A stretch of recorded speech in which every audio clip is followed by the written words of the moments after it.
Today, the Chicago Bears against the Los Angeles Rams. It is a California afternoon at Anaheim Stadium. The Bears and the Los Angeles Rams. And the Rams, talking title in the Western Division. As you can see, they are 5-4. The Saints won this afternoon over Atlanta and moved to 6-4. The 49ers still on top. In the Central Division, the Bears just trying to get better and hoping that maybe Minnesota will come back to them in that always scrambled Central Division.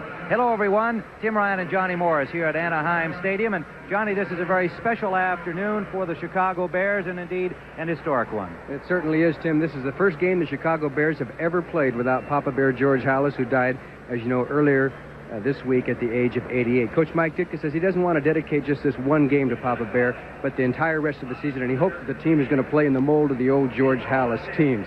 His first decision today, he's going to start Jim McMahon at quarterback, so the quarterback derby is still on. Well, he kept that secret all week, made a big... And you can see on the shoulder of the Bears today a special commemorative patch for George Stanley Halas, the Papa Bear, who will certainly be missed throughout the National Football League, and what a mark he has left on the game of professional football.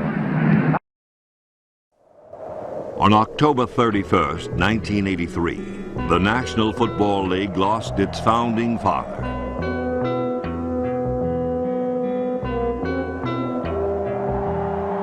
At the age of 88, George Stanley Halas passed away. Sadly, we discovered that not even living legends can last forever. He was the last to witness the events that shaped the colossal pastime that is now the National Football League.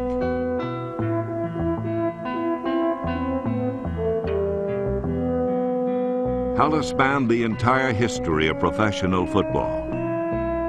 He was there on that humid night in 1920 when the NFL was created. And look back over a lot of success. Halas's big regret was that his son wouldn't be there to succeed him. George Halas Jr., known to everyone as Muggs, had been the president of the Bears. It was Muggs who had brought Jim Finks into the organization.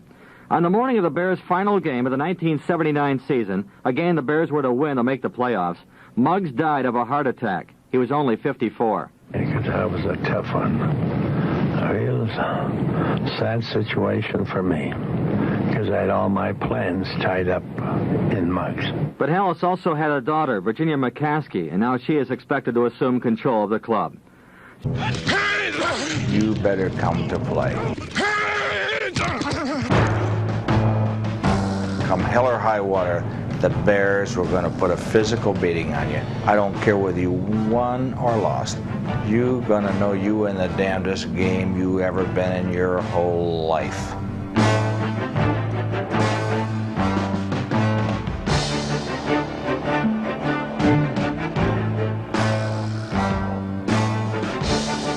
Coming from the college game and hearing this talk, and all these punches being thrown and the kicking and the gouging and the bad mouth that was going on was incredible. I thought, my God, these guys are unreal.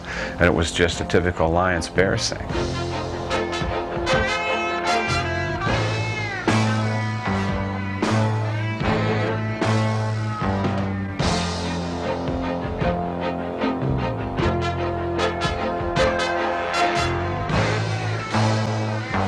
Against the Bears, I said the only way to beat them is just to hit them harder on the first play and put the fear of God and the fear of Walsh into them right off the bat, or whatever your name is.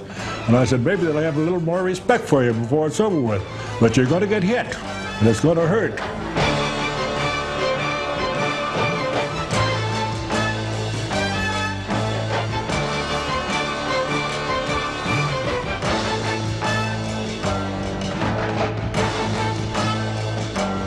Nicknamed the Monsters of the Midway, Halas's teams wore their toughness like a badge of honor.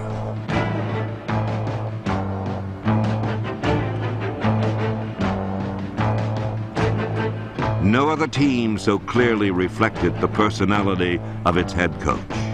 And one of the stories that actually happened with Halas was George Halas leaves behind many memories and friends, but also an imperishable monument, the National Football League. As much as anybody, He is responsible for what millions of Americans do with their Monday nights and their Sunday afternoons. Halas watched his game rise from small-town rivalries to Super Sunday epics. His esteemed position in the NFL is further illuminated by the highest victory total in pro history. What that doesn't reflect, however, are the many lives he touched.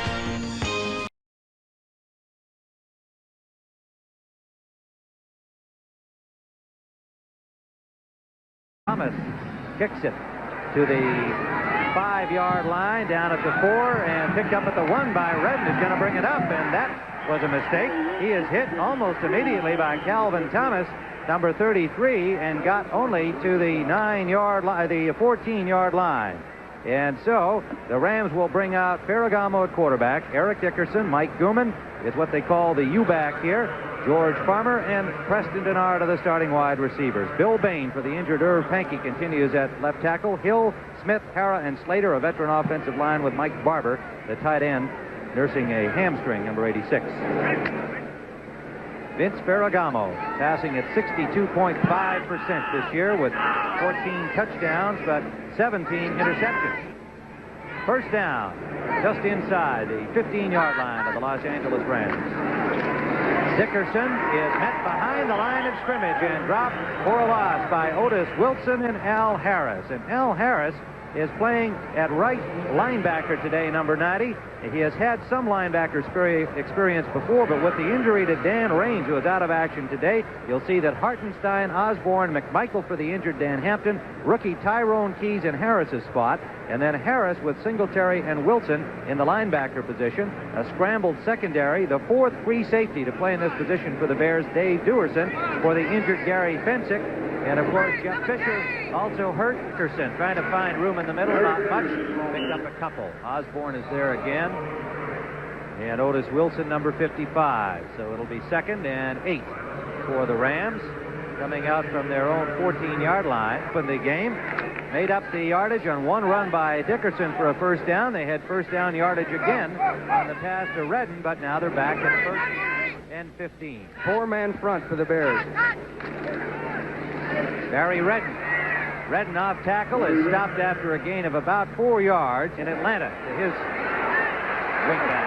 Ferragamo under pressure finally just unloads the football. Tyrone Keys was the man who made him finally give it up. There was good coverage downfield by the Chicago Bears secondary. There certainly was, because Ferragamo had all day. He'll take that time anytime. Third down, Farmer in motion, a pitch to Dickerson. Dickerson cannot get running room again. Superb defensive play out the left side, and while he didn't make the tackle, it was Al Harris who forced the play, and it wound up being Keys and Wilson who got a clear path to make the hit on the rookie Dickerson. This young man's playing well. He certainly is, and the key is that they're turning him inside and they're getting good support from inside. Watch number 50, Singletary. Now you see Harris strings it out to try and force him in. Then you'll see Otis Wilson and Singletary, everybody from the inside of the field. So that's the game plan on defense. Dickerson, and it'll be close to the first down, as again the Bears with good pursuit on Dickerson. Keys was there along with the linebacker Singletary, and it appears from our angle to be just short, and they'll measure. It is short, I believe, almost a yard. Tyrone Keys and Al Harris certainly have been two key components here today defensively for the Chicago Bears, forced to make changes because of injuries. Hampton is out. Fensick, Fisher playing that safety spot are out. Raines, Campbell, Cabral all hurt. And they stopped him. Well, John Robinson gets the raspberries from the fans here in Los Angeles as the Rams go into a punt formation. Tyrone Keys at both left defensive end and right defensive end. 2nd and 10 for the Rams, but it will be 1st and goal for the Los Angeles Rams at the Bears 7. Play action, a quick flare out the right side. That is the rookie Ellard. The blockers could not quite get there fast enough in front of him. And 7. Dickerson away from one tackler. Stopped at the 6. Steve McMichael finally pulled him down, but Dickerson just had the kind of a drive they had last time around. They're going to protect their lead, but they have called timeout as Vince Ferragamo evidently didn't like what he saw defensively, presented by the Chicago Bears. So we'll be back with 7:08 remaining regulation time and a Ram lead.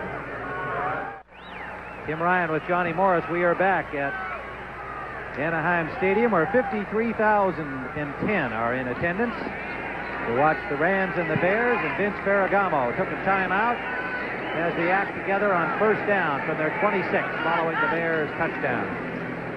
Barry Redden stops out the left side after a gain of only 1. Bears defensively, McMichael, Osborne, Hartenstein, and Tyrone Keys, number 98, getting his first start. Big, rangy defender who came down from the Canadian Football League. Well, Barry Redden is still in there. I wonder if Dickerson is tired or what. They've got him in a passing situation, and it stopped the clock. 4:49 remaining regulation time. 7-point Rams lead. Dickerson takes it up the middle and got about 4, maybe 5 before he's driven back. Osborne was there. Keys was there. Tyrone Keys and Al Harris certainly have been 2 key components here today defensively for the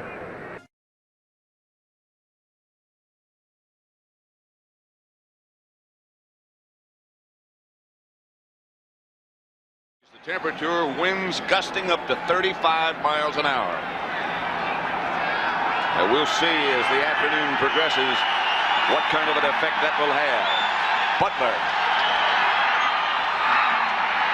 kicking away from Brown to Redden. It floats down at the 5, and Redden brings it out from there to about the 18. Cliff Thrift down to make the tackle of the Bears. This time is where Buddy Ryan has a new wrinkle, and that is to put Tyrone Keys in on passing down. They have their in that direction. Batted away by Tyrone Keys. That was part of their package. That was part of the scheme.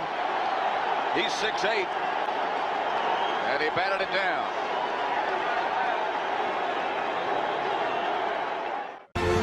Ahead 17-0. The stage was set for one final magic moment. And now the winner that everybody talked about. I wonder if finally arrived. Maybe they're cheering for the snow. The best thing about that day was the last fumble. 3rd down, 11 yards to go for Dieter Brock and company. Brock back to pass, the rush on for and hammered down. Picked up by Wilbur Marshall. Marshall running across the field. Go! 20. Down the 20. He'll go all the way. 15. 5. Touchdown. What a goal. Oh, man. What a way to end. Oh. Wilbur Marshall has scored for the Chicago Bears. I can still see it in slow motion when Wilbur Marshall picks up the ball. The Fridge is leading him down the field, and we all are just running with him. Fridge ain't losing no ground now. He's right with him. You can't write a script for this, you know, just the way it all ended. Not to get theatrical, but I mean, how better can you write a script here for crying out loud? When the snow starts coming down and the fans went absolutely crazy.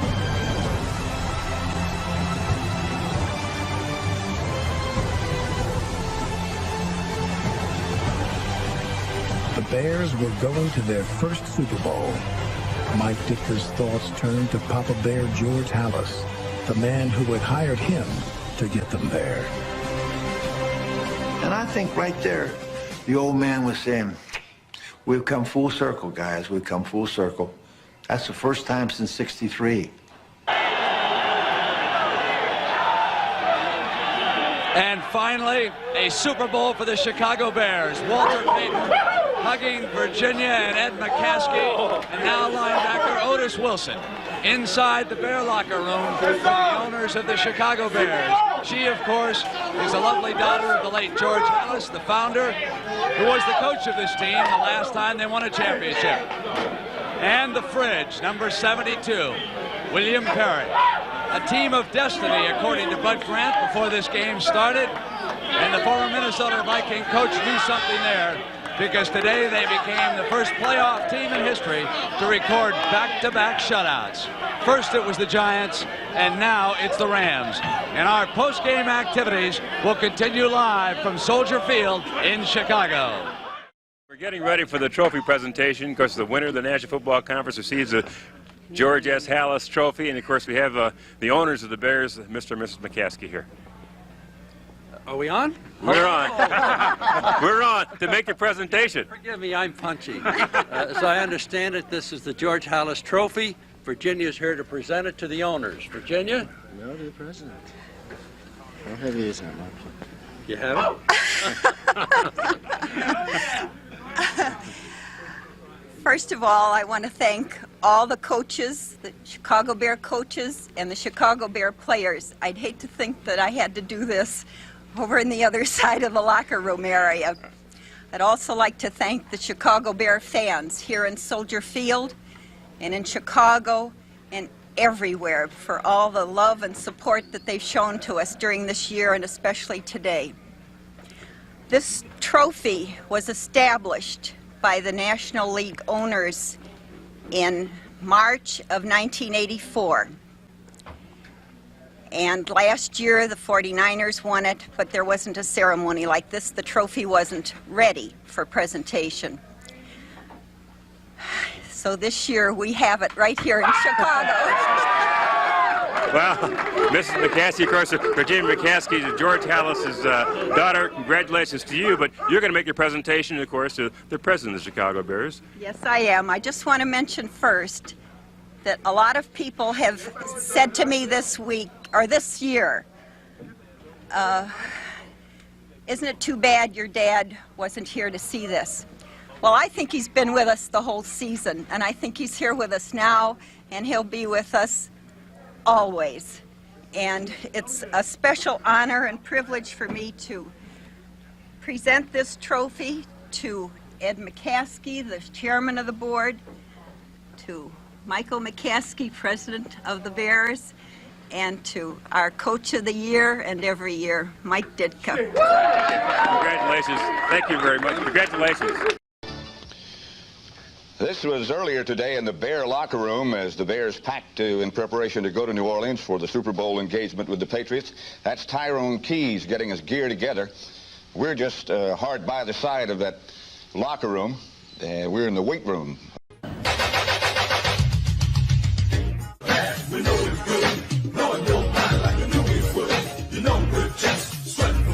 Atlanta, bring on Dallas. This is for Mike and Papa Bear Halas. We just took it at them, and we played Bear football today. You know, they tried to come out and do some things and intimidate us, but I think they learned that nobody intimidates the Chicago Bears. What was going through your mind when the score started mounting? Yeah, let's party. I was ready to go to Bourbon Street the third quarter, brother. I'm not talk about the spread, but you beat it by 3 times at least with the 46-10 victory. Well, the thing that Buddy Ryan had expressed to us all week long, that they were exactly the same team that we played the second game of the year. We just let them do all the talking all week long, and we knew we had a good game plan, and we came out and performed real well. So those boys are pretty well bruised up now. Oh, they bruised up. I've had a couple friends that have been on losing teams, and they say it's no fun, and I'm just happy to be on a winning team. Well, you know, more than a winning team, though, Henry. I mean, here's a chance that you all legitimately have of perhaps becoming the best team that ever played this game. And I'm sure that's one thing that keeps you hungry. Well, I don't know. I think Tyrone would say the same thing. I want to be back here next year. This is a great feeling, isn't it, Ty? Oh, it's more definite. Coach Dicker told us, he talked to us last night, and he told us we got a chance to become one of the best teams in the history of football. Ladies and gentlemen, the greatest team in NFL history, the 1985 Chicago Bears.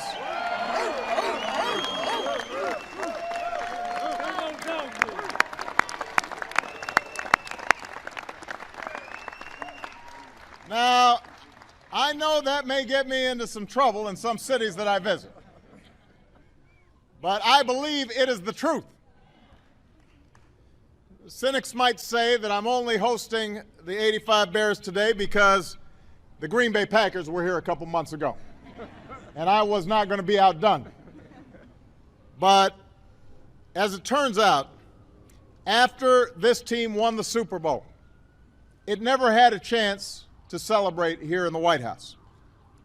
The day after Super Bowl 20, 500,000 Chicagoans turned out in 25 below wind chill weather to welcome the champs back from New Orleans. But sadly, the day after that, we endured a national tragedy as the Space Shuttle Challenger exploded shortly after liftoff. And so the moment for the Bears to visit the White House was postponed, and the years went by. But shortly after I took office, someone at the NFL realized, hey, there's a Bears fan living in the White House. And they called my staff and asked if we could make this happen. And so today I'm proud to say to the players, to the coaches, to the staff of the 1985 Bears, welcome to the White House for this well-deserved and long overdue recognition.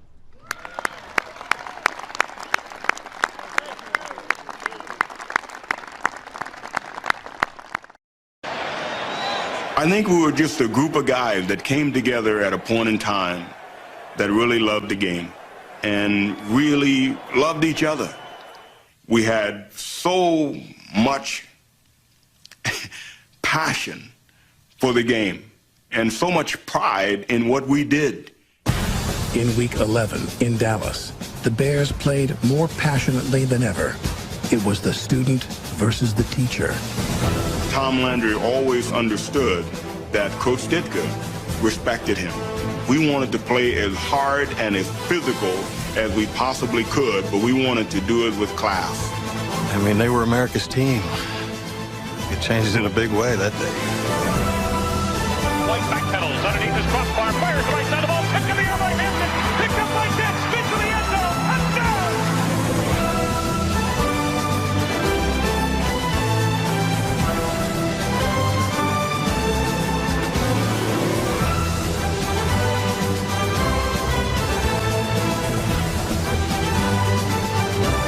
Cowboys were shut out for the first time in 15 years. It was the worst loss in franchise history. And back to Phil Hogable, that's going to win. Hurry over the middle, intercepted by Richardson, 35-30 down the right side of the 20, 15, 10-5.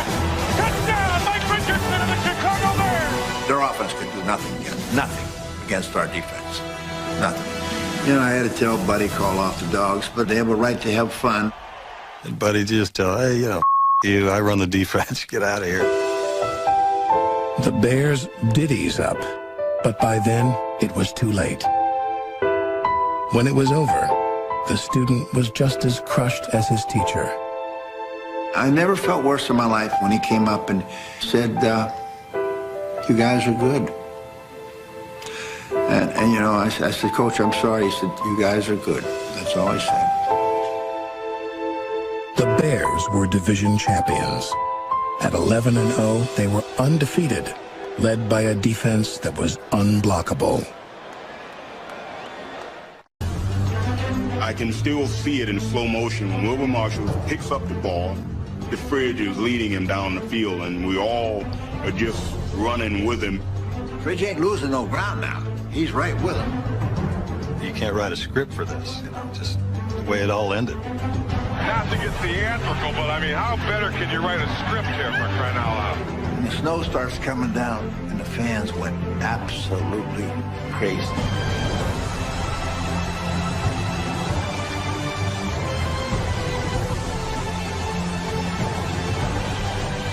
The Bears were going to their first Super Bowl.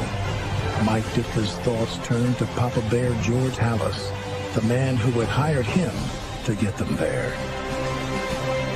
And I think right there, the old man was saying, we've come full circle, guys. We've come full circle. That's the first time since '63.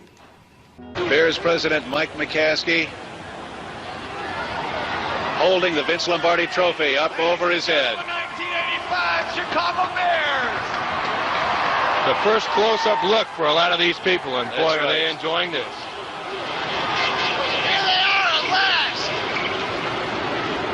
Of course, the fans here at Bears Plaza have a good vantage point, too, because of that big Diamond Vision screen that's been up all week. They can see what's going on as our cameras pick it up. So, too, will the cameras supplying video to the Diamond Vision screen. There's Mike McCaskey, and there is the Super Bowl trophy.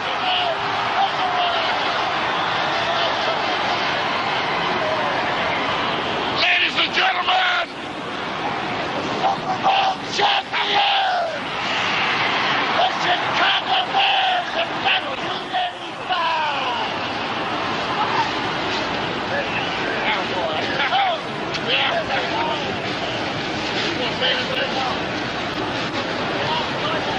Ladies and gentlemen, Mr. Michael McCaskey, the Chicago Bears.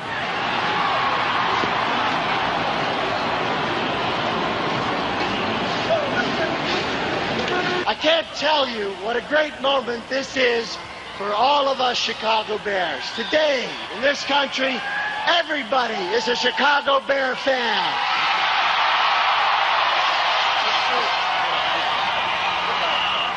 Our Bear family has a dream, and that's to be a championship ball club.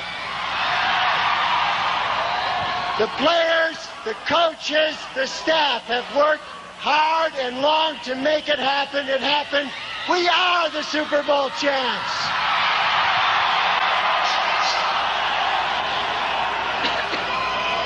Woof, woof, woof, woof. Yes.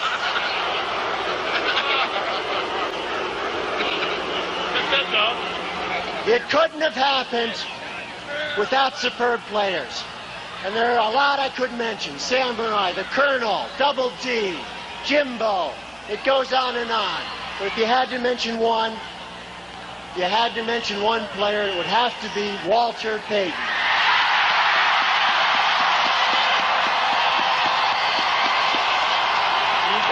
You bet.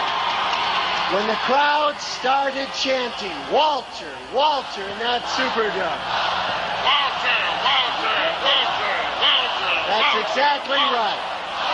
He's earned that respect. He's earned that respect as a man and as a football player. He can stand for the Chicago Bears.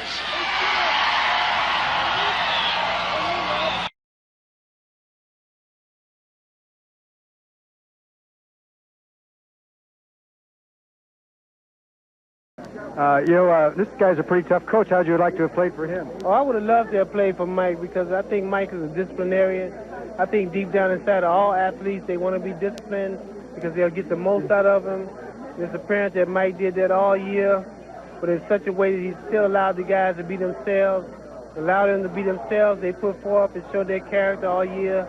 That's what brought them here. Okay, like thank I said, you, they're Darryl. the best team in football. Congratulations. Okay, thank you, Darryl Stingley. Mike, one last thing. You know about, you're going to be there for the parade tomorrow, flying in and... What parade? Be a celebration. What do you mean, what parade? They're all waiting for you. I'm flying to Toronto tomorrow. I'll be in Toronto early. Hi, Megan. This is Megan. Hi, Megan. What Hi. do you think? My daughter. I'm very proud of my Her and I dad. are flying to, she and I are flying to Toronto. Let me ask you, what was the game plan going in? What was the general philosophy on New England and how you were going to shut them down? Did you do anything differently with them than you'd done the last couple of games? Well, we had the exact same game plan. We did change a few things in our 46. If they had come in with 2 tight ends and 2 running backs, but they were never able to use that running situation, so we just lined up and played football. They didn't really change much from what they didn't come up with anything really new, did Nothing new. They Did played that surprise right. you? They played right into our hands like they did last time. My son here got a chance to see me play in my first Super Bowl, and we won it. That's all that matters, is that he's happy, my family's happy, and the people that were behind me are happy. That's it. And you made the people of Chicago happy, too. I hope so. In a title game, 73-0. This wasn't quite as devastating. It'll have to do. 46-10 for the 46 defense. Congratulations, Mike. Bob, his birthday would have been on February 2nd. This is a fitting birthday gift for Mr. Halas. How often during the game did you think of George Halas? I always think of Coach Halas. It's because of him I'm here. Yes, this meeting in Canton on September 17th was held in the Hupmobile showroom in his automobile agency. And of course, there weren't enough enough chairs for everybody, so we sat around on the running boards of the Hupmobile cars. And in order to join this group, you had to put up $100 for a franchise. I think it's worth a little more than that now. But there was never a doubt as to what type of game we had, because when I was graduating from the University of Illinois, Coach Bob Zupke said, just when you fellas get to know something about football, I lose you. And when I played semi-pro football in 1919, I knew a lot more than I did while I was in college. So I never had a doubt about the great game that was to be.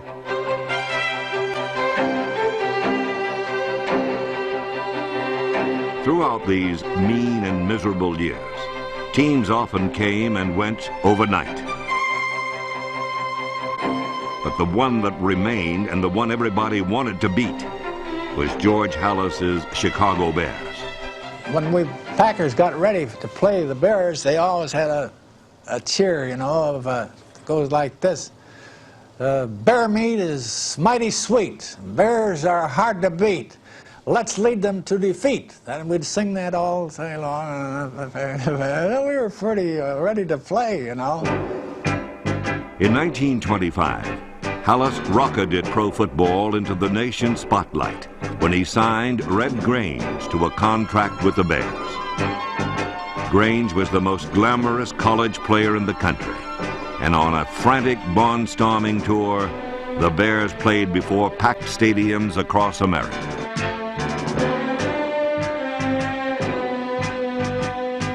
Pro football was suddenly transformed from a sandlot game to a big city spectacle, and the man behind it all was the Papa Bear. George, when I met him, was his own press agent for the Bears. He did his own coaching. He played right end. He signed the players. He did his own scouting. He ran the concessions. He was the guy that looked out for the police and everything at Wrigley Field. He was a one-man gang. There would be no football league today had it not been for George Halas. There's no doubt about it. Halas had offered the nation a taste of pro football. It would prove to be just an appetizer for the years ahead. In 1929, George Halas retired as a player, although in the decades that followed, his participation in the games was only slightly less intense than in the days when he played right end. Halas coached the Bears for 40 years, the longest coaching tenure in NFL history, directing Chicago to 7 NFL championships. He won his first when Woodrow Wilson was president. He won his last when Lyndon Johnson was in office.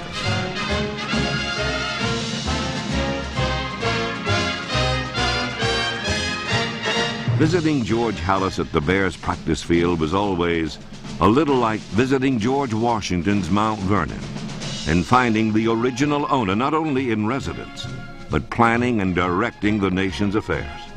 Hey, Carl, hold the ball, hold the ball, hold the ball, hold the ball. Let's see the way you carry that ball. Like that? That's right. As long as you get in that, they can't knock that thing. That's the most important thing right there. We had a fullback by the name of Jacady, and he just set a record of 13 fumbles. I showed him this the next season. He didn't have one. Halas's innovations kept pro football moving forward. He was the first pro coach to hold practice sessions every day, the first to hire a full-time staff, and the first to use films to analyze an opponent. George Halas didn't invent the T formation, but in 1939, together with quarterback Sid Luckman, number 42, and assistant Clark Shaughnessy, he brought it back to life when other coaches had given it up for dead.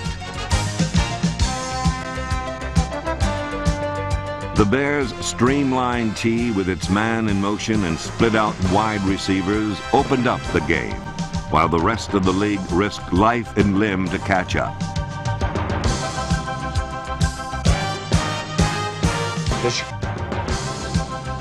In 1940, the Bears in their T formation rolled into the NFL championship against the Washington Redskins. 10 different Bears scored touchdowns, and officials had to ask the Bears not to kick any more extra points because they were down to their last football. The most one-sided game in NFL history stunned the sports world. Not since Grange had the pro game received so much national attention.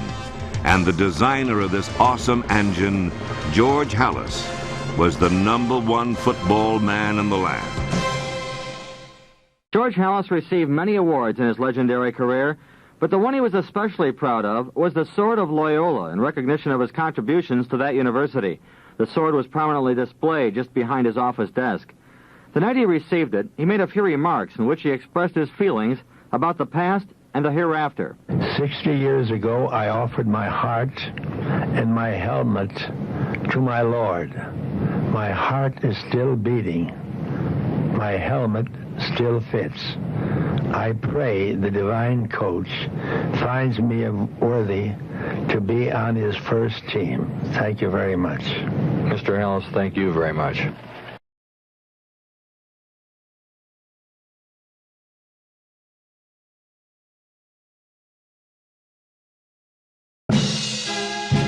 Halas's fiery spirit sparked the Bears, but they were always fueled with great talent. Including the Papa Bear, there are 20 Chicago Bears in the Pro Football Hall of Fame, more than any other team.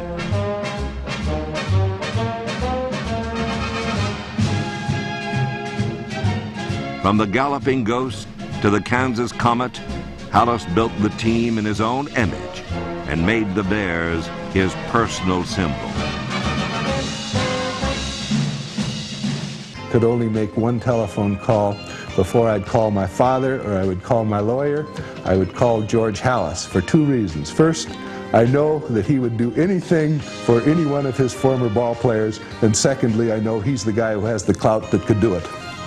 He's a very, very warm person. And you can't help but like George Halas. I love George Halas. He left his love in the men he touched. He left his spirit in the game he loved.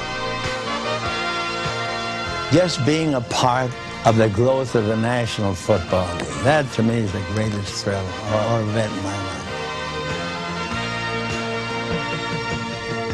George Halas, the founding father of the National Football League.